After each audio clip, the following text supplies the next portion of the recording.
Hey everybody, hey Dale. Hello.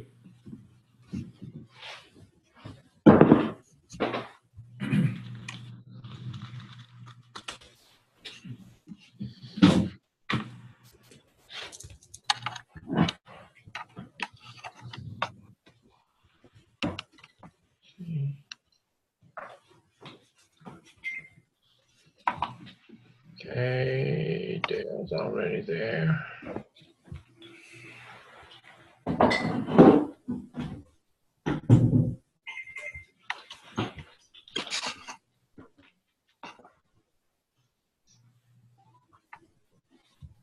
Welcome to Zoom. Enter your meeting ID followed by the pound or hash sign.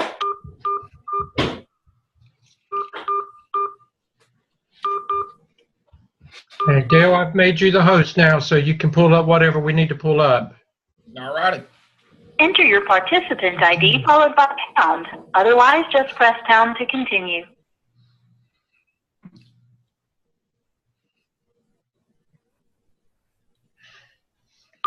You are in the Zoom meeting now. There are 9 participants meeting. This meeting is being recorded.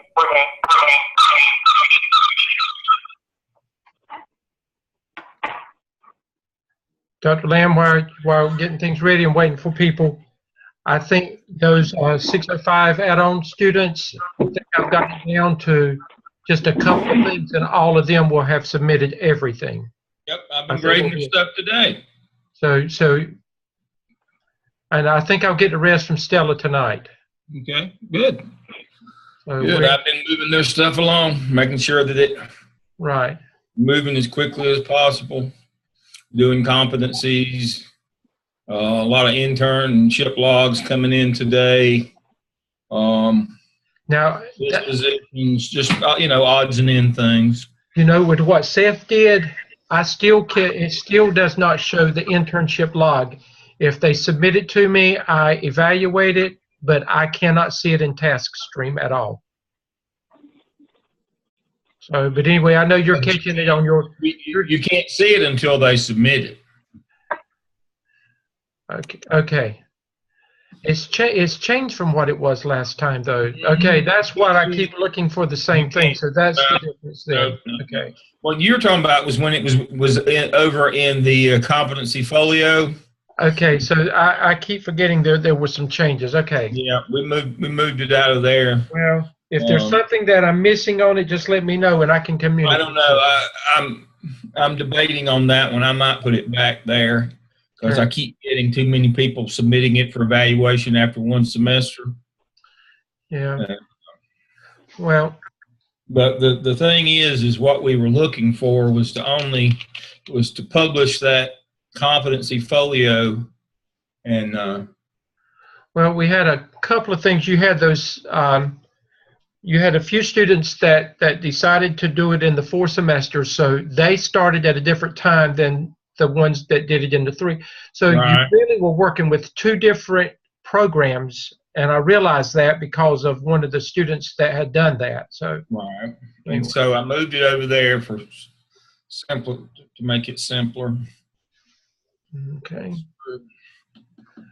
Okay. I have bad news for these 2 groups tonight. Oh no, you got bad news. For these 2 groups of students tonight, I've got bad news for them. Oh, they don't want to hear bad news, and I don't either. And you're laughing. You're laughing like the Grinch, not like Santa Claus. A little holiday surprise here. Yeah. Okay. It's 7 o'clock, so we're going to go ahead and get started, Dr. Lamb. Those of you that have joined, and maybe some others will join in a little bit. The purpose of this evening is to review the APTEL. Basically, where we are, everybody should be pretty much finished or almost finished with the APTEL Task 2.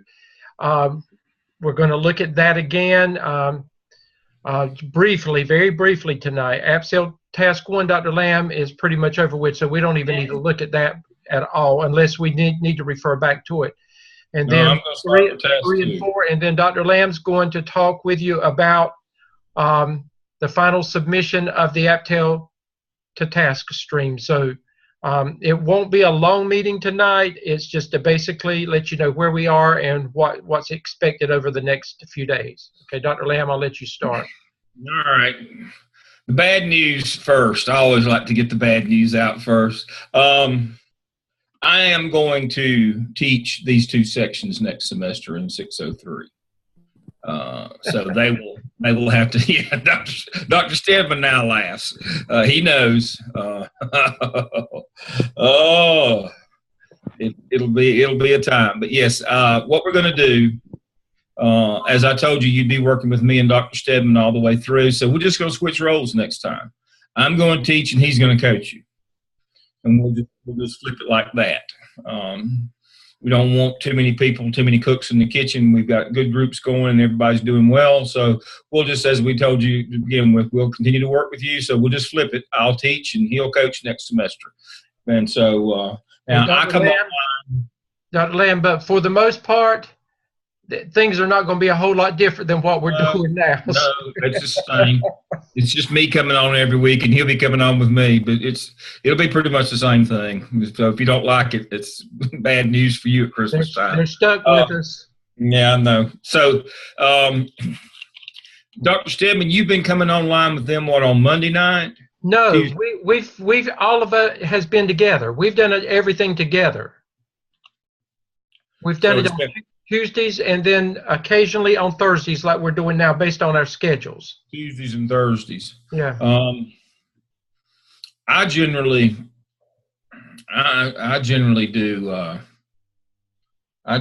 do Wednesdays for 603.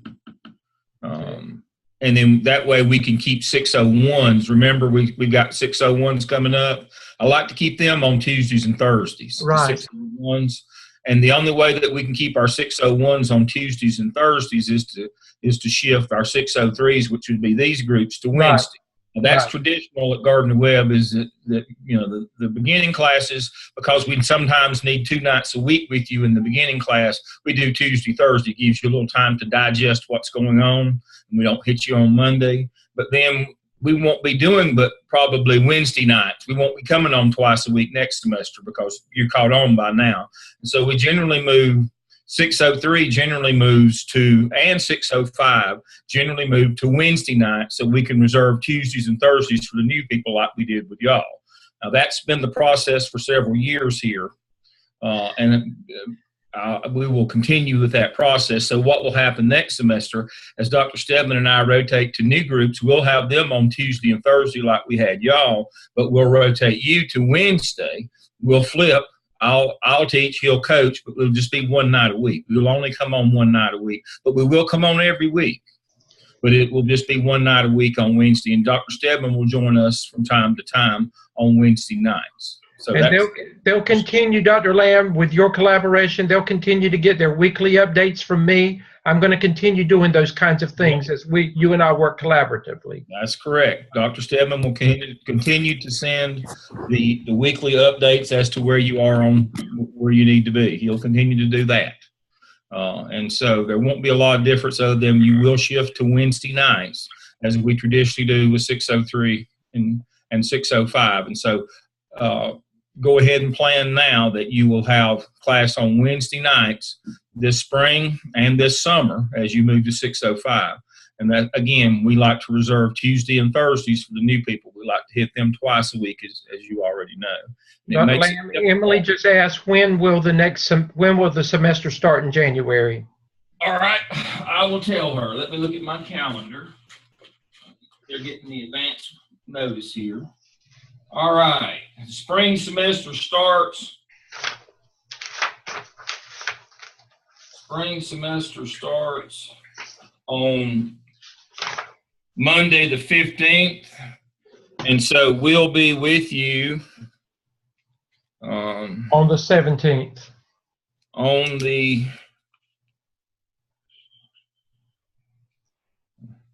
We'll be with you on the 17th. That's correct. And both of us will be with you that night. Right.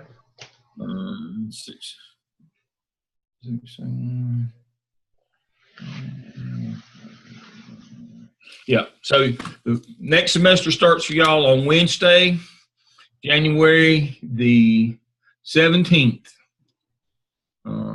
Is when you will start at 7 o'clock. That's our standard time. We'll be on for 1 hour. We'll cover all the things that we need to, and I will introduce you to the OMA at that time. And Dr. Stedman will be there, and he will follow up with that. But I will do the introduction that night, and then he will take over from there after I introduce. Well, I'll introduce the OMA, the first two parts, tasks of the skip, and the first task of the CAP. That's what's due next semester. So go ahead and understand that next semester you will have all 4 tasks for the OMA and complete it, and you'll have the first 2 tasks of the skip, and you'll have the first task of the CAP. And then in the summer, that will leave you the rest of the skip and CAP, and then you'll put it all together. The final one, there's no new work in the SOP. It's just putting different parts of the first 5 together. Now, I'm going to warn you already. There is no summer session in terms of time. It's only 10 weeks. And all work is due around the 1st of July, so there's actually only 6 weeks of semester before everything is due, because you'll be finishing up. Everything will be due around July the 1st. So if you are smart, and I know you all are, you'll be planning this spring that maybe you can do more than just the OMA. You did 9 tasks this semester. You only have 7 on the docket for next semester. It would be smart to maybe try to finish that skip next semester, do the other 2, and get a start on the CAP, so that when the summer rolls around and you only have 6 weeks during the busiest time of the school year, review, testing, and closing of school, when all that's over with, there's only 2 weeks before the deadline that everything has to be in. This is common. It happens every year. I'd like to go ahead and tell you as soon as possible that, know that you're busy trying to close out this semester, but, be thinking you got 16 weeks in the spring, that maybe you can do more than just 7 tasks and be a little ahead when summer rolls around, because summer's a very short session, just 10 weeks. And as I said, the first 6 of those are the busiest time, and that's all you got is 6. You get 6 weeks before final turn-in. So be thinking about that as you go. Let me look at a couple of these chat questions right quick. All right. Okay, we're good on those. All right. Tonight, I want to remind you again, you have the AppSell and the AppTel due for evaluation this semester. As soon as you get the word, get your AppTel submitted for evaluation. I'll put them in here for comments. You've already done comments.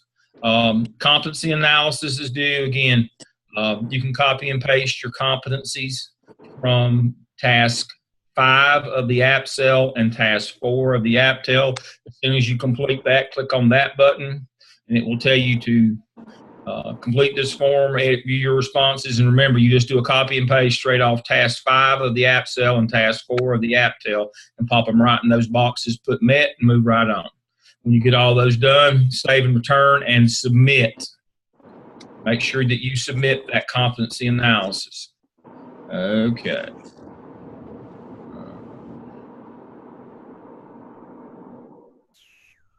Let me save and return that.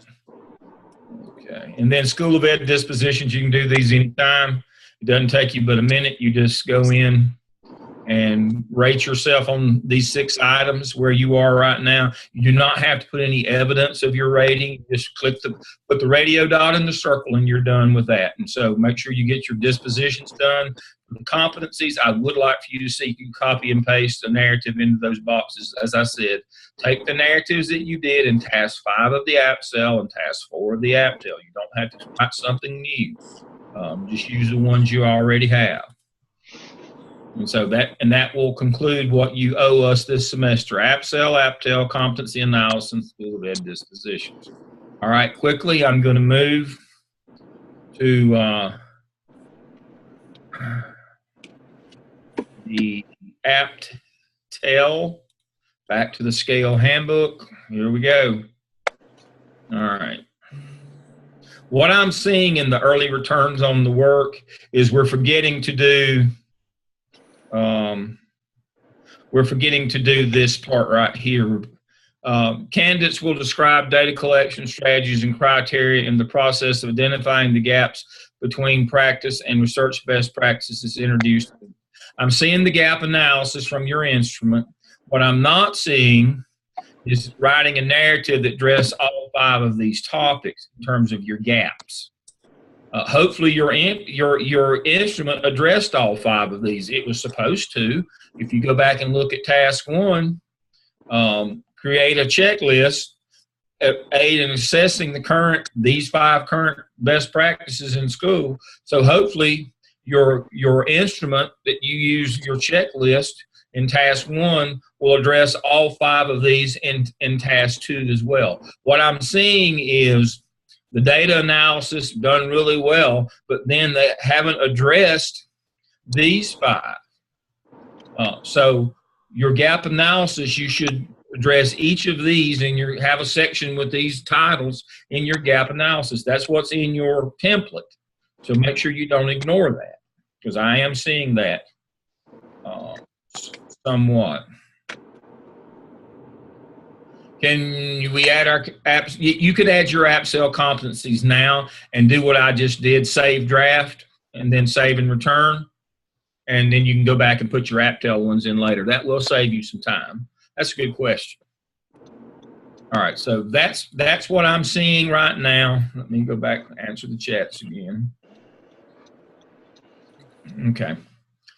Make sure you address each of these in your gap analysis. I'm seeing some. Now, when I say I'm seeing some, they're coming from the ones that I've seen so far from this group have all done that. I saw a couple today from some of the other groups, since I look at all of them, that weren't doing this. So don't make that mistake. Use that template. Dr. Lamb.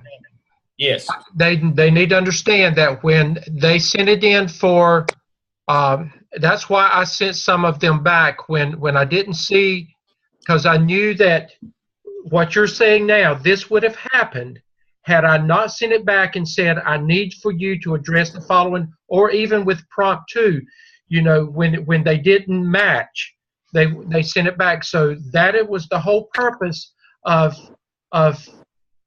being able to go back and to look at it a second time or a third time if they needed to. So that was the whole purpose behind that. Yeah, it's got a flow.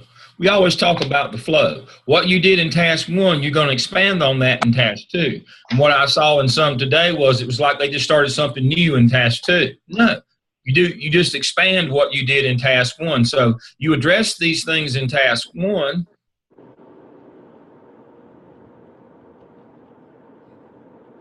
I wanted them to know. I didn't want them to get confused and think that I had told them that something was right, and then you're referring to some other students. Other students that I'm seeing that aren't doing this, and that's why I said I look at all of these and kind of give you a heads up as to what to pay attention to.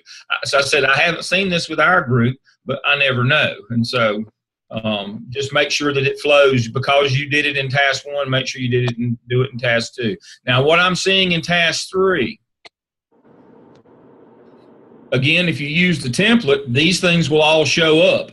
What I'm seeing, not with our group, but again, what I've been seeing is they write some of this stuff, but it's not in those clear sections like the template shows you. And then I've seen some of them get the comments or the revisions are you're having to hunt this stuff.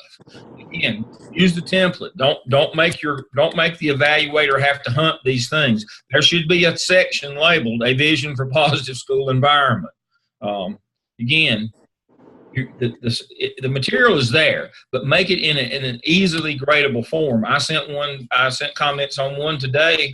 On one of these is how about summarizing what you've done in a graphic organizer? They had just written basically a narrative from beginning to end, and there was no sections, there was no summary, there was no graphic organizer, and I was like, I'm sure it's all here, but Lord, it would take the evaluator an hour to try to figure it all out.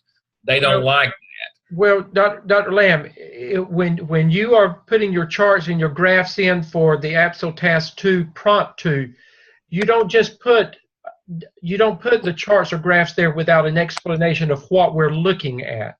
There, and I sent some back and I said, you don't need but 2 or 3 sentences sometime, but we need to understand, what does this represent? Well, if we go back to APA format, all charts, tables, and graphs in APA format, which we're using, are referred to as figures. And every figure, when you present a chart, table, or graph, there's supposed to be 1 to 2 to 3 sentences underneath. And what those sentences say, first, is where this data came from. And number 2, what's important to the story that you're telling, what's important in this figure. Highlight for us, direct our eyes to what's important in that figure. That's APA format. And so that's what I was talking about today. When one of the students had presented the data, but they did it in a narrative form. Data is to be presented. You can present it in a narrative form if you want to, but if you do it that way, you must summarize it in a figure according to APA and tell us where it came from and why it's important and what's important in that figure. And both groups have done a pretty good job with that, Dr. Lamb. They have done that, and that's why I was referring to in task 2. It says data is graphically representative in the narrative forms of, and not just a narrative written expository, that you have to have charts, tables, and graphs. Those are called figures. That's why it says that. It's graphically represented in charts, tables, and graphs. It can't just be the narrative. It's got to be both. All right, and as I said in task 3, what I've seen from others is they didn't make clearly defined sections, and you had to hunt for the information. And then in task 4, you do the same thing that you did in task 5 of the app cell. Now, remembering, you do the ones that you didn't do. Go back and look at the 12 that you did for the app cell. You do the 9 that you didn't do, and then so you do the 9 that you didn't do, and then you add 4 more that you doubled up on, for a total of 13 for this semester for this one. Again, do the 9 you didn't do, and then 4 of your choice. Remember, in the first one you did 8 that was defined for you, and then you did 4 of your choice. This time there's 9 that you didn't do the first time, more than likely, and then 4 of your choice. So make sure that you've got 13 when you get done. And that's it. It's the same thing you did the first time around. But pay attention to following the directions in terms of making sure that everything is there that the prompt says needs to be there. And if you do that, we're good to go. Get your competency analysis done. The question was, can you go ahead and put your competency narratives from your app cell in there? Yes, you can. Just make sure you save and return. You save that draft and then save and return, and it will be there when you come back, and then you can add the app tel to it. Tomorrow's December 1st. We're getting close on time here. You've got 2 weeks to close this thing out. We've got, looking at the calendar, let's talk about dates, and that'll be the end of mine, and I'll turn it back over to Dr. Stedman. All right. Tomorrow is December 1st, so you got the rest of this week, all of the following week, and then up through what? Is it through the 14th, Dr. Stedman? Is that when are you coming online that last Thursday night, or are you closing it out, or are we closing it out on the 12th? We've got one more time, and what I told them in the last information that I sent to them, and I'm looking at it now, that I told them that when we come on, let's see, submit AppTel week 15 beginning December the 11th. Submit AppTel for evaluation to TaskStream. And I told them that we would come on December the 12th at 7 o'clock p.m. It will be a quick Zoom session. At this point, if all work is cleared, we will say Merry Christmas. If all work is not cleared, then we got to have a come to Jesus meeting with those that I hope we don't have to do that, Dr. Lamb. You know, that everything is cleared, and that's what we're expecting at that point. That's what I'm expecting, that will be done on the 12th. But now we're going to give you to the 14th. Right. We don't want to. But now after the 14th, it's going to, it's going to cost you on your grade, unfortunately. Well, and again, they're compromising being able to be able to start on schedule next semester if they don't get their work in. So we don't want that to be compromised. So well, we had a discussion today, a very highbrow discussion at lunchtime today, and one of the things that we talked about today, and I was talking with some instructors today, one of the things that we talked about is would you hire people who are always late? That couldn't get their work in on time. All of us who have been in positions where we hired assistant principals and or some of us hired principals, would you hire people that couldn't get their work in on time? And Dr. Bingham made an excellent point today.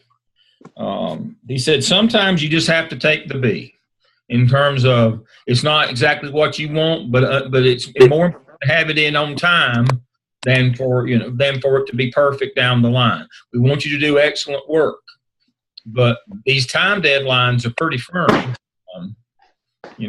What will happen is when the 15th rolls around, they'll turn all these accounts off, and we have to have grades in by the 14th. So that's the last day we can put grades in. So, we need all that work by the 12th. If we can get it by the 12th, as I said, you've got the rest of this week, and next week, and then that following weekend. So you've got about 14 days. You've got about 2 weeks of real time to get these things in. So that shouldn't be a problem. And Dr. Lamb, there is nothing else, not anything else that they have to do for me except to complete the APTEL. That's it now. So there's no reason. Yep. He's front loaded all your work as I will do in 603. I will front load all your work so that when we get toward the end of the semester, you'll have all of your work done. Again, a couple of 3 weeks before the end of the semester, so you can concentrate on catching up on your evidence artifacts.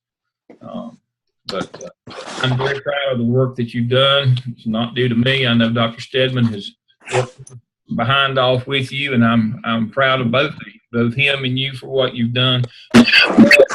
Your work's we're very pleased with that. Dr. Lamb, Kelly asked, did they have to submit internship hours this semester? Would you explain that? Oh, yes. But don't submit them for evaluation. Tell them where they need to submit it. All right, I'm going to do that right now. All right. And remember, that's a minimum. That should be a minimum of 80 documented hours. Yep. So when you log into TaskStream, and everybody knows the difference between their work page and their comments page and scores results. When you go into, as I said, these are the things that are expected this semester from 601.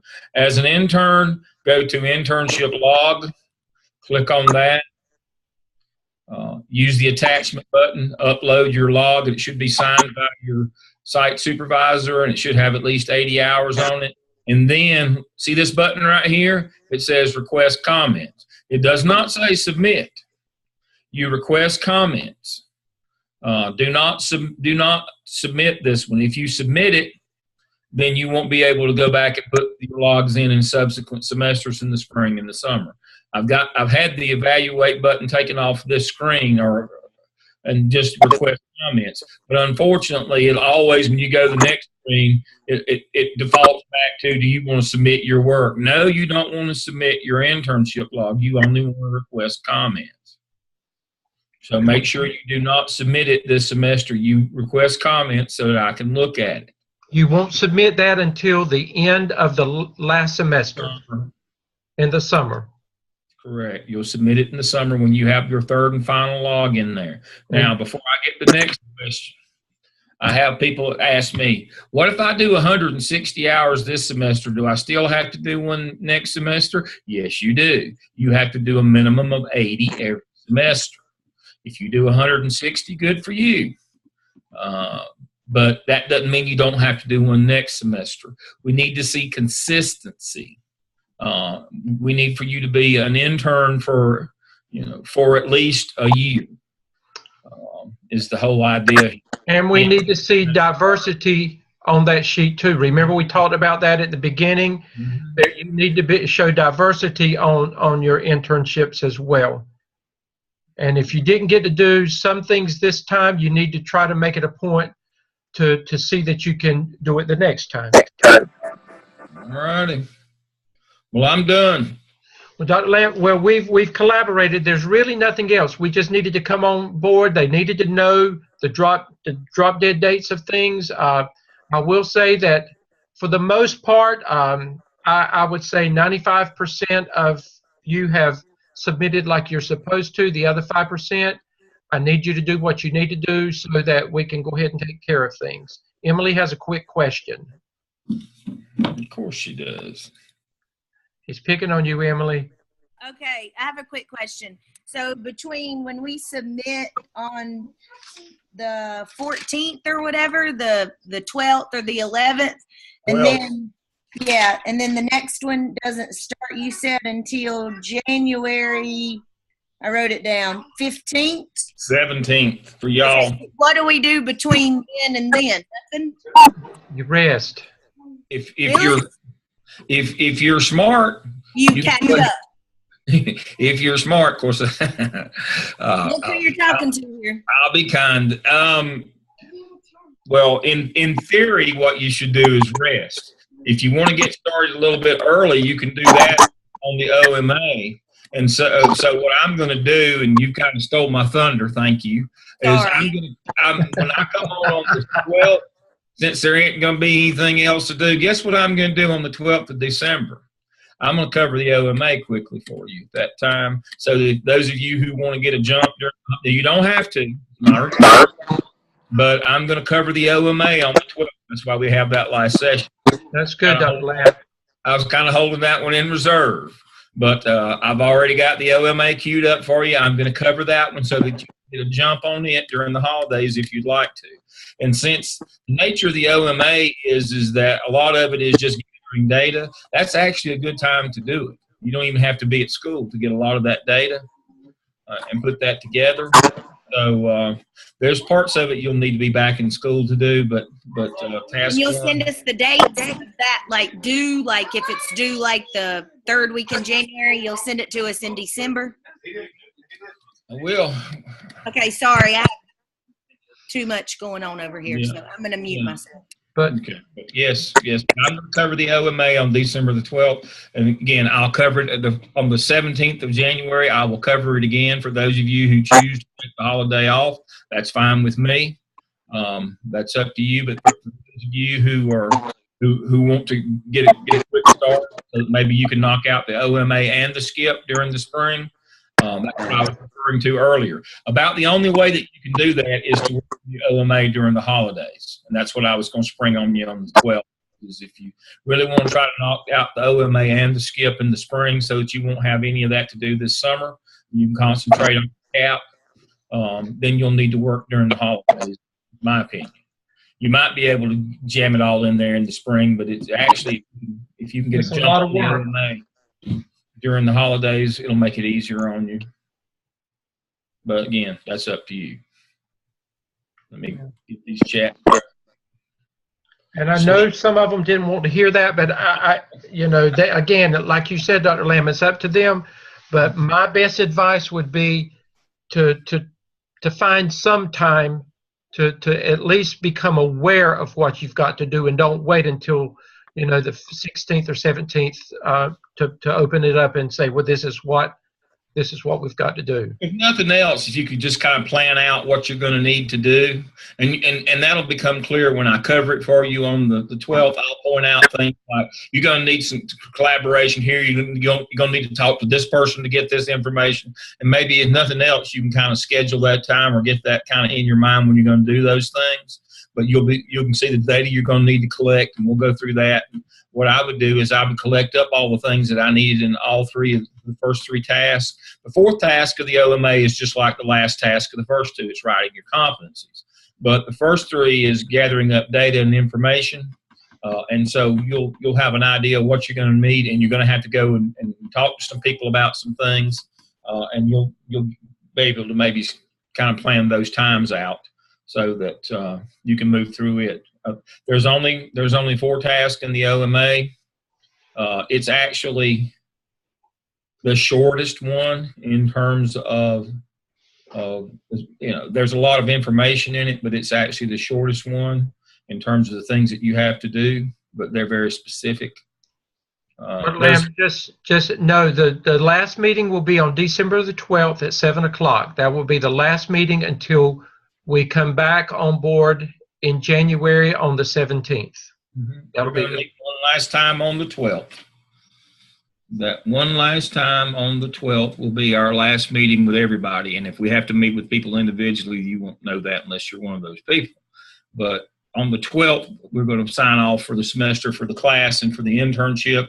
We'll do any individual after that. But at the 12th, the only thing that would be for me to cover that night will be the OMA. And so that's what I'm going to cover on the 12th.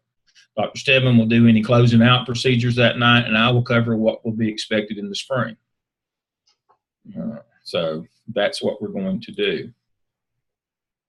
That's it. I don't have anything else. They just need to make sure that I will send out another reminder on Saturday evening or Sunday evening, 1 to 2, whenever I get to it this weekend, and it'll just be a wrap up of what is due and where you are with things. And I will continue on Monday morning. You know that if I don't see what I need to see, Monday morning you're going to get an email from me. You know that. Yep. All right. I'm still at the office. I'm going to go home. Okay, Dr. Lamb. Thanks, everybody. We'll be in touch. Okay. Good night. Thank you. Okay. Good night, everybody.